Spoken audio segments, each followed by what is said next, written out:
Hello friends, GK गुरुजी अड्डा के YouTube platform पे मैं शैलेश आप सभी का हार्दिक स्वागत करता हूं। प्यारे साथियों, आज हम लोग आधुनिक भारतीय इतिहास के सबसे महत्वपूर्ण चैप्टर, जहां से सर्वाधिक संख्या में प्रश्न किसी भी एग्जाम में बनते हैं, वह टॉपिक है गांधीवादी चरण। और आज हम लोग प्यारे साथियों गांधीवादी चरण का पहला पार्ट देखेंगे। इसके बाद की वीडियो में गांधीवादी चरण का दूसरा पार्ट हम लोग देखेंगे। प्यारे साथियों, मैं आप सभी को बताना चाहता हूं, गांधीवादी चरण में लगभग 170 प्लस क्वेश्चन हैं, जो कि सारे के सारे प्रश्न इंपॉर्टेंट हैं, लेकिन एक वीडियो में उनको करवाया जाना संभव नहीं है। इसलिए प्यारे साथियों, हम लोग दो पार्ट में गांधीवादी चरण को करेंगे। अगर आप इन सभी प्रश्नों को हल कर लेते हैं, आप किसी भी एग्जाम में बैठिए, गांधीवादी चरण से आपका एक भी प्रश्न गलत नहीं होगा, ये हमारी गारंटी है। आप लोग चैनल पर नए हैं तो सबसे पहले चैनल को सब्सक्राइब कर लीजिए, वीडियो को लाइक और अपने हर एक दोस्त तक शेयर कर दीजिए।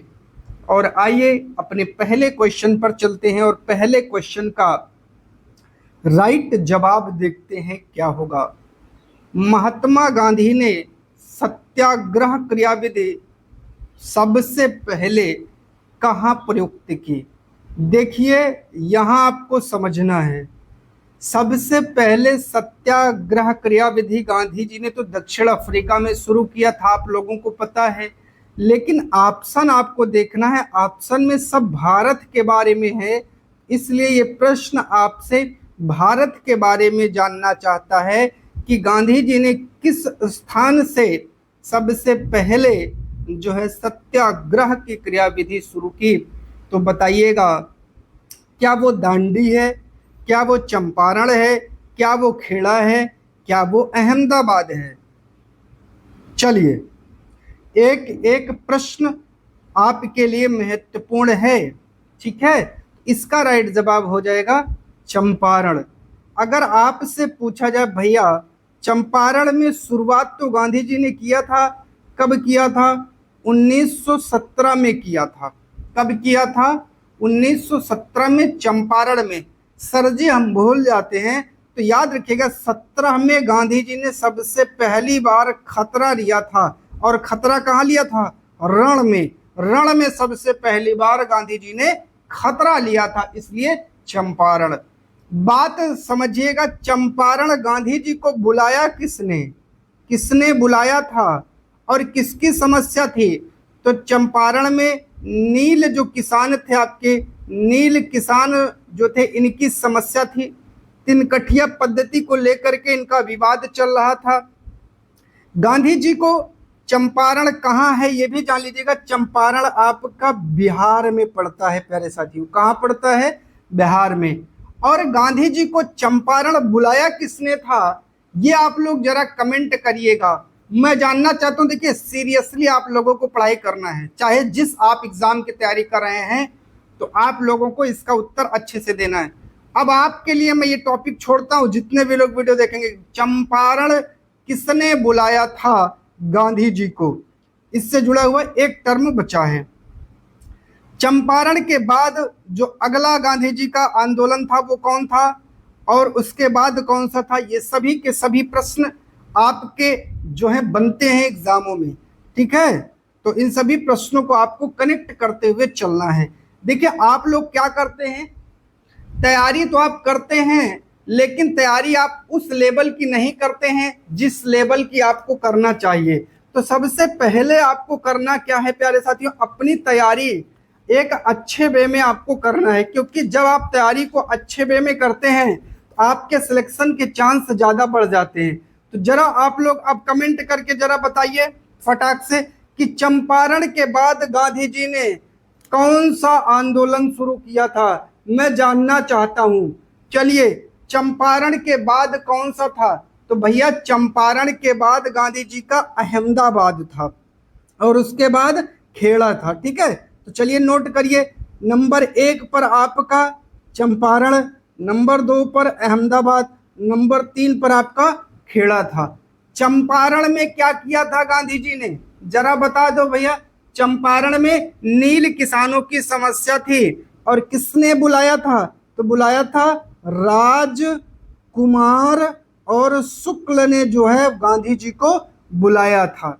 ठीक है, और तिनकठिया पद्धति क्या होती है भैया, तो 3/20वें हिस्से पर नील की खेती अनिवार्य कर दी गई थी, यही है। इसमें कुछ नेता भी शामिल थे चंपारण में, जो आपसे प्रश्न पूछा जाता है। अभी आगे प्रश्न मिलेगा कौन नेता शामिल है कौन नहीं शामिल है, तो याद रख लीजिएगा। गांधी थे, गांधी के साथ नरहरि पाखेत, अनुग्रह नारायण, जेबी कृपलानी, ब्रज किशोर। और जेबी कृपलानी इसमें जो थे वो एक शिक्षक थे पेशे से, ये भी याद रखिएगा। ठीक है, पूछा जाता है चंपारण का विरोध किसने किया था, तो विरोध करने वाले एक महान व्यक्ति थे NG रंगा। क्या नाम था, NG रंगा। इन्होंने चंपारण का विरोध किया था, याद रखिएगा। बात करते हैं अगले, जो अहमदाबाद था। अहमदाबाद किससे संबंधित है, तो अहमदाबाद आपका ये हुआ था बाबू 1918 में, और ये मिल मजदूर से संबंधित है।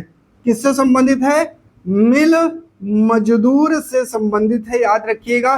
प्लेग बोनस को लेकर के विवाद हुआ था और जहां पर गांधी जी भूख हड़ताल पर बैठे थे, तो यहाँ पर गांधी की पहली भूख हड़ताल भी थी। क्या थी, पहली भूख हड़ताल भी थी, और किसके साथ थी, अनसुईया बेन के साथ थी, याद रखिएगा। और मालिकों ने 35% बोनस देने की घोषणा किया था, याद रखिएगा। चलते हैं, इसमें अगला जो पॉइंट है वो है खेड़ा, तीसरे नंबर पर। तो खेड़ा क्या है, ये किसान सत्याग्रह था, किसान से जुड़ा ये भी था। ठीक है, सबसे पहले किसान, किसान, फिर मजदूर, मजदूर, और फिर किसान। नंबर 1, नंबर 2, नंबर 3, किसान मजदूर किसान। ठीक है, ऐसे क्रम याद रख लीजिएगा। एक्चुअली हुआ क्या था कि खेड़ा भी आपका ये जो शुरू हुआ था, ये खेड़ा भी 1918 में शुरू हुआ था, और इसमें क्या था कि अकाल पड़ गया था, उसके बाद भू राजस्व की वसूली की जा रही थी। ठीक है, तो बाद में गांधी जी ने एक आंदोलन चलाया, आंदोलन सफल रहा, और उसमें कहा गया कि जो लगान देने के लिए सक्षम है केवल वही लोग लगान देंगे। इतना आपके पहले क्वेश्चन से प्रश्न बन सकते हैं। क्वेश्चन नंबर 2 पर चलते हैं प्यारे साथियों। 2 क्या कह रहा है, आइए देखते हैं। अंग्रेज पुलिस कैप्टन सैंडर्स किसके द्वारा गोली से मारा गया, आपको बताना है। तो कौन व्यक्ति है जिसने सैंडर्स को गोली मारी थी, तो वो आपके कौन थे, भगत सिंह। कौन थे, भगत सिंह। चलिए अगला प्रश्न है, जय हिंद का नारा किसने दिया था, तो जय हिंद का नारा सुभाष चंद्र बोस ने दिया था। एक नारा और इनका बड़ा फेमस है, तुम मुझे खून दो मैं तुम्हें आजादी दूंगा। ये भी नारा सुभाष चंद्र बोस से ही जुड़ा हुआ है। ठीक है, चलिए आगे बात करते हैं, अगले प्रश्न पर चलते हैं। क्वेश्चन है, निम्नलिखित में से किस वर्ष में मुस्लिम लीग ने एक पृथक राष्ट्र का संकल्प अर्थात पाकिस्तान का प्रस्ताव स्वीकार किया था, वो कौन सा वर्ष है, आप सभी को बताना है। तो वो है आपका 1940 का वर्ष है, क्योंकि आप लोगों ने पढ़ा होगा अक्टूबर 1939 में कांग्रेस ने जो उनकी सरकार गठित की गई थी, लगभग 2.5 वर्ष के कार्यकाल के बाद कांग्रेस ने अपने सभी प्रदेशों से इस्तीफा दे दिया था। उस इस्तीफे के खुशी में दिसंबर 39 में BR अम्बेडकर और जिन्ना ने मिलकर के मुक्ति दिवस मनाया था। क्या मनाया था, मुक्ति दिवस मनाया था। आपका राइट जवाब 1940 हो जाएगा। 5वां प्रश्न क्या कह रहा है, वर्ष 1947 के बाद निम्नलिखित में से किस राज्य को भारत संघ में सैनिक कार्यवाही या बलपूर्वक रूप से मिलाया गया था? वो है आपका प्यारे साथियों हैदराबाद। कौन सा ऑपरेशन चलाया गया था? ऑपरेशन पोलो चलाया गया था। ऑपरेशन पोलो किसके दिमाग की उपज थी?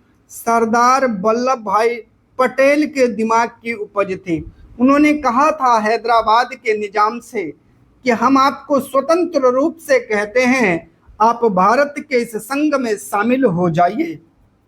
निजाम ने कहा था कि नहीं, हम शामिल नहीं होंगे। तो फिर आगे चल करके जो हमारे सरदार वल्लभ भाई पटेल जी हैं, उन्होंने क्या किया? उन्होंने जो है सैनिक कार्यवाही करके उसका विलय कर लिया। ठीक है, बात करते हैं अगले प्रश्न की। अब इसमें सारा हो गया है, ठीक है।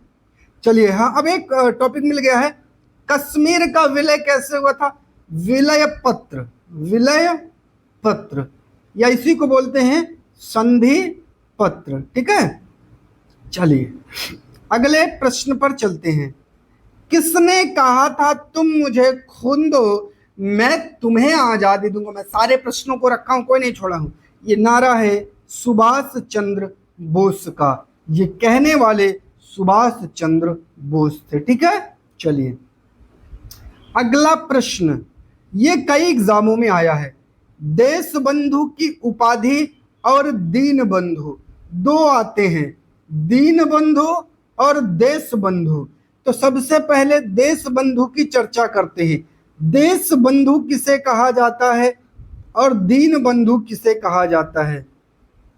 जो आपके देश बंधु हैं, आप लोग दीन बंधु को कमेंट में जवाब दीजिएगा।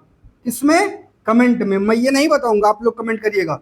देश बंधु की उपाधि मैं आपको बताता हूं, ये आपके चित्तरंजन दास, इन्हीं को CR दास भी कहते हैं।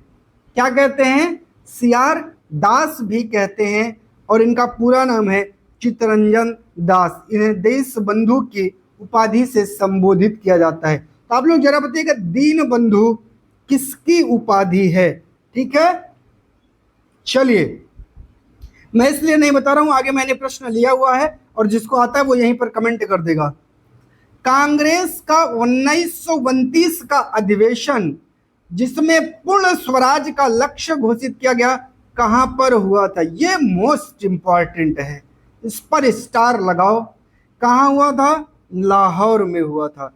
इसकी अध्यक्षता किसने किया था? अध्यक्षता पहली बार पंडित जवाहरलाल नेहरू कांग्रेस के अध्यक्ष बने थे इसी लाहौर अधिवेशन में। और इसी में एक अधिवेशन हुआ जिसमें पूर्ण स्वराज का लक्ष्य पारित किया गया। और क्या कहा गया?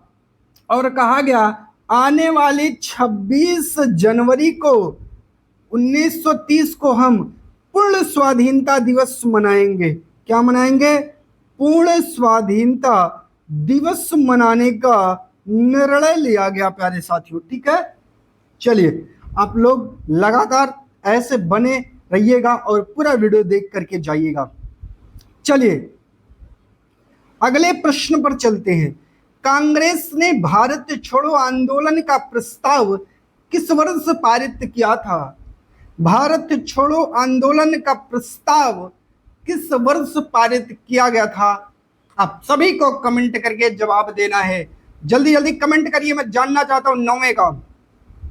भारत छोड़ो आंदोलन का प्रस्ताव किस वर्ष पारित किया गया था? तो 40 में जो है पाकिस्तान से संबंधित प्रस्ताव पेश हुआ था। अभी आपको बताया था, ऊपर ही बताया था। अक्टूबर 39 में क्या हुआ था? कांग्रेस की सरकारों ने क्या दे दिया था? त्यागपत्र दे दिया था, जिसकी खुशी में दिसंबर में उन्होंने मुक्ति दिवस मनाया था। ठीक है, और आपका जो 42 का समय है 1942, भारत छोड़ो आंदोलन का प्रस्ताव इसी वर्ष पारित किया गया था। ठीक है, चलिए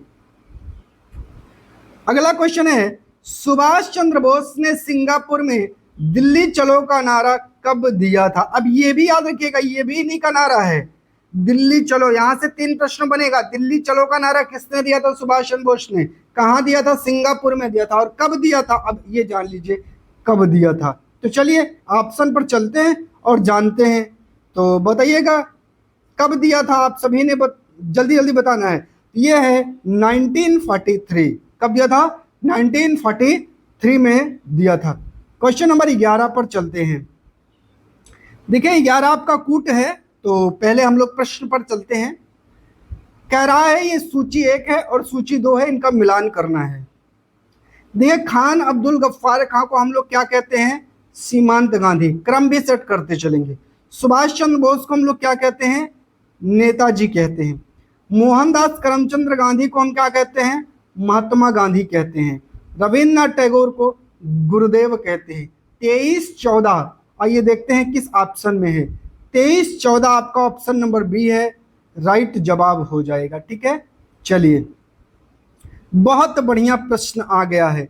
इस प्रश्न को देख करके मन में बड़ा आनंद आ जाएगा आप लोगों के। असहयोग आंदोलन 1920 से 22 को क्यों निलंबित किया गया? क्या कारण था? क्या गांधी जी अस्वस्थ थे, बीमार थे, उनकी तबीयत सही नहीं थी? तो ऐसी बात नहीं थी।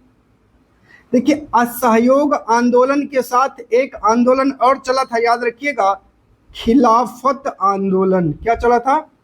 खिलाफत आंदोलन। ये कब प्रारंभ हुआ था बताइएगा? ये मैं बता देता हूं।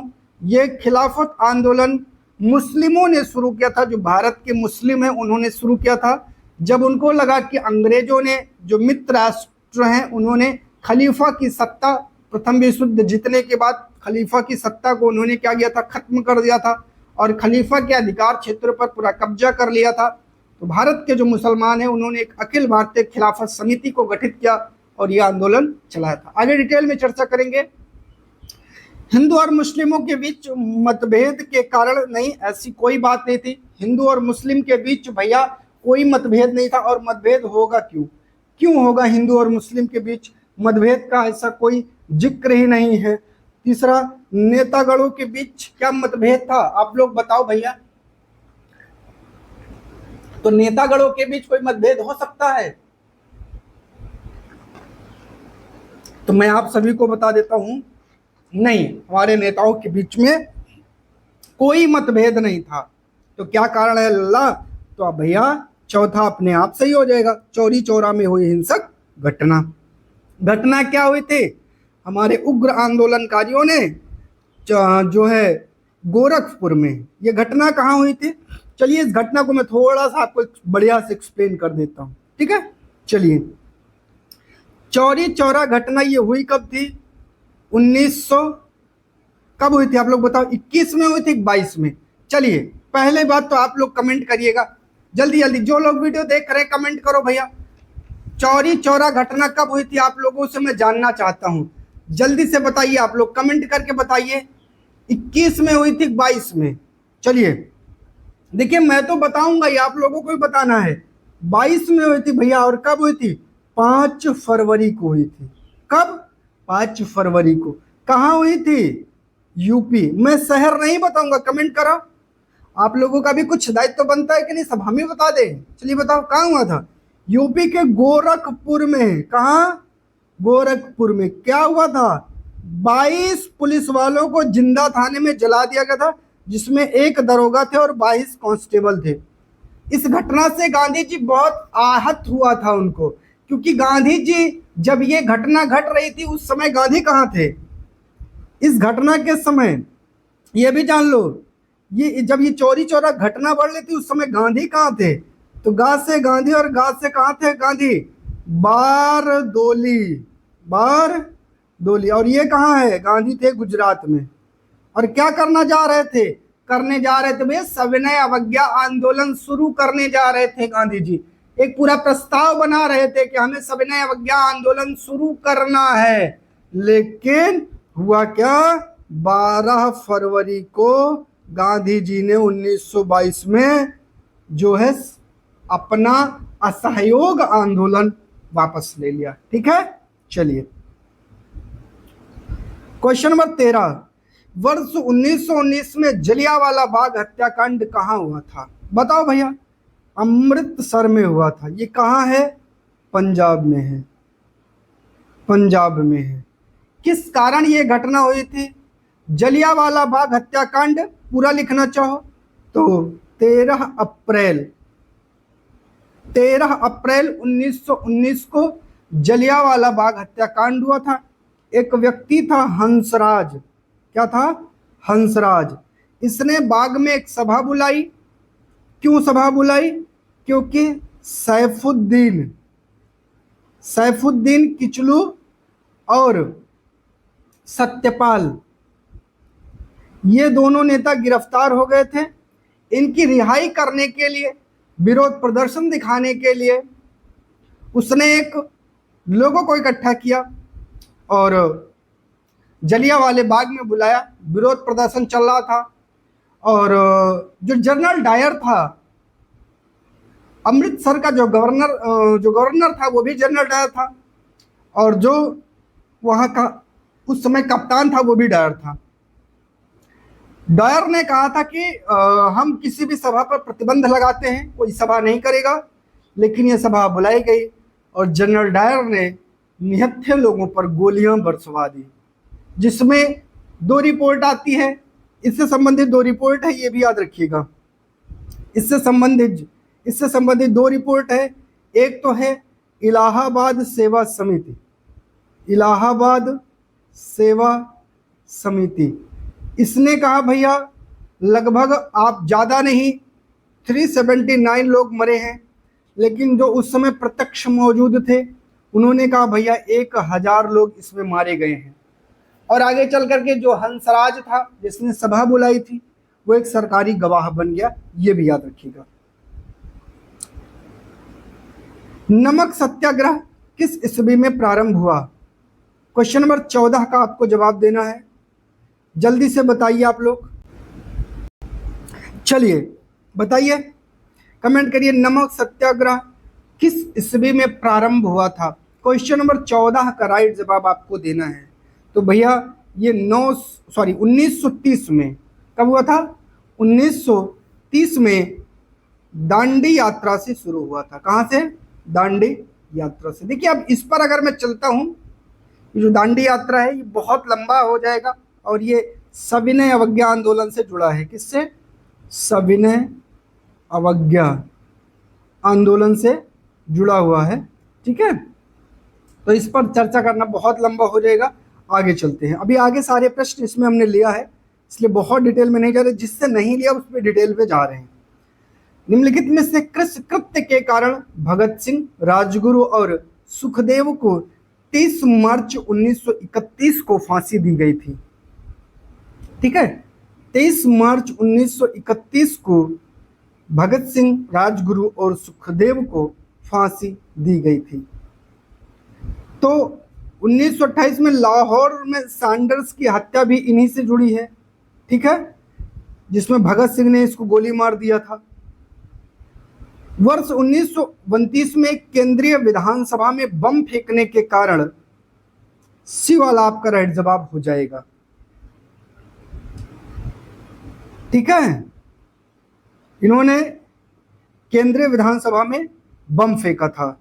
और वर्ष 1928 में लाहौर में सैंडर्स की हत्या कर दी थी। देखिए ये दोनों कारण इन्हीं से जुड़े हैं। यहाँ आप किसी भी एक ऑप्शन के साथ जा सकते हैं। ठीक है, और अगर ऑप्शन में ए और सी करके रहेगा तो आप दोनों के साथ चले जाइएगा, नहीं तो ज़्यादा सुटेबल इसका ऑप्शन राइट सी बनेगा। ठीक है, ए के साथ भी आप जा सकते हैं, ऐसा नहीं है, लेकिन सी वाला ज़्यादा इंपॉर्टेंट आंसर है। ठीक है, चलिए अगले क्वेश्चन पर चलते हैं। क्वेश्चन नंबर 16 क्या कह रहा है?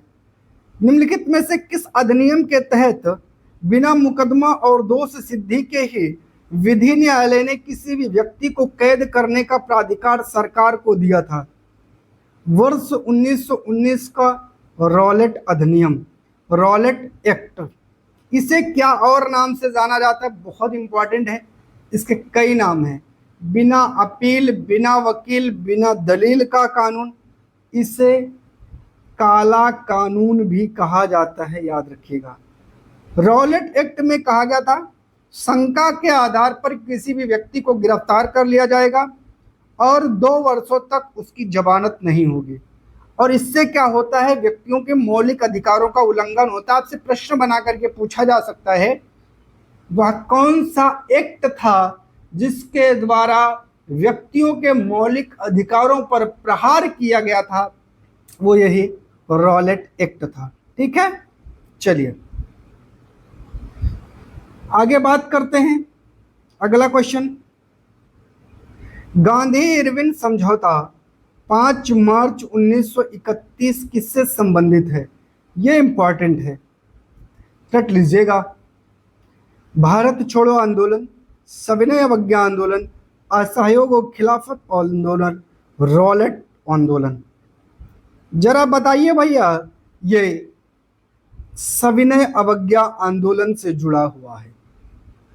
जब दांडी यात्रा करके गांधी जी ने नमक कानून का उल्लंघन किया तो उसके बाद इरविन महोदय की आंख खुलती है। एलन कैम्पबेल इनका जीवनीकार है, एलन कैम्पबेल ये इरविन का जीवनीकार है। इसने गांधी इरविन समझौते को सांत्वना पुरस्कार कहा है। इसने कहा कि इरविन ने इन समझौतों के माध्यम से गांधी को सांत्वना पुरस्कार दिया है। ठीक है, समझ में आ रहा है कि नहीं आ रहा होगा? ठीक है, चलिए, और इसका राइट जवाब आपको मिलेगा। अगले क्वेश्चन पर चलते हैं। ठीक है, इसमें कुछ बातें हुई थी, जानना चाहिए आपको, मैं बता देता हूं।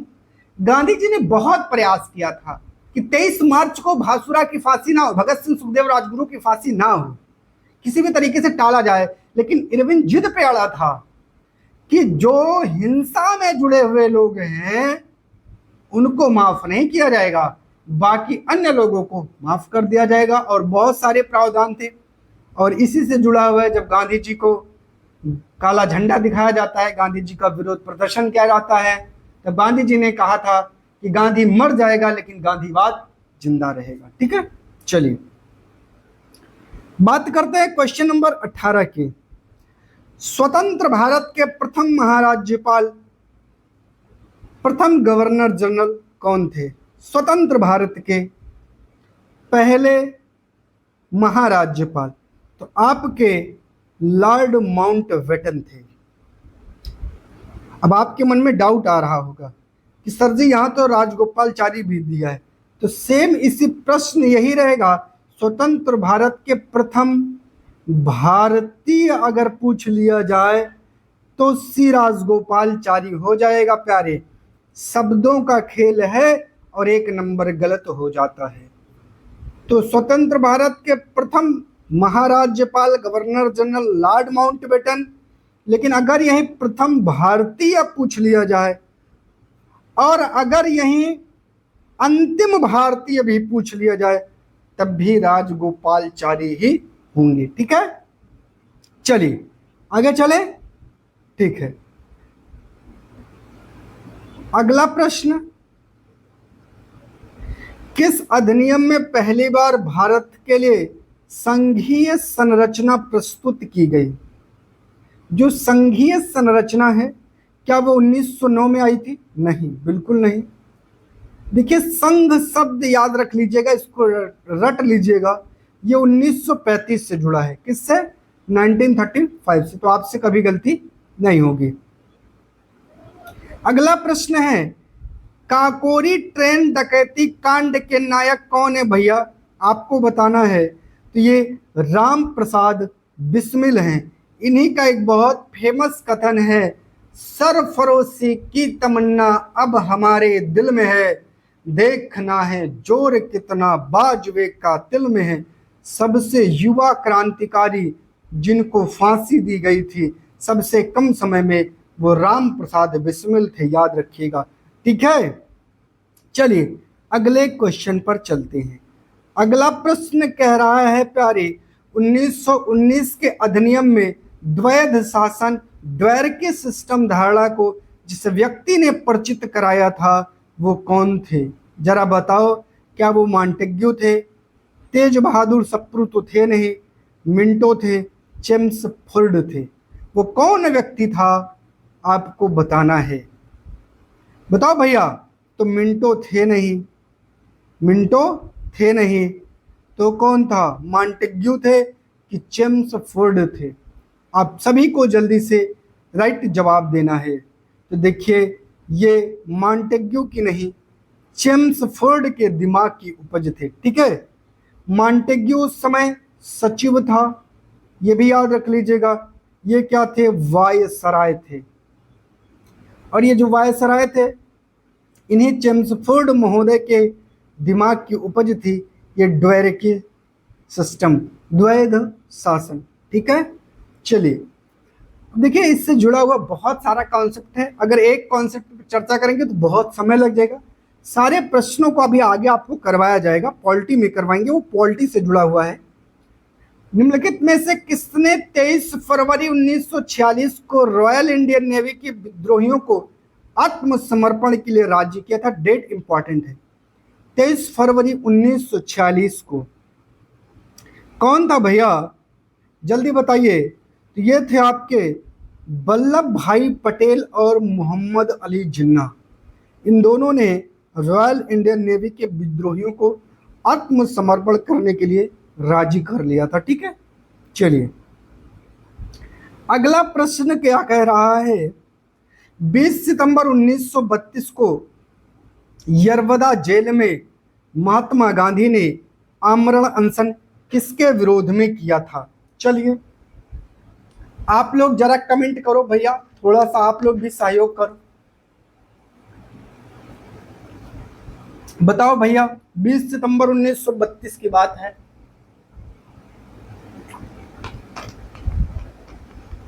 आमरण अनशन किसके विरोध में किया था?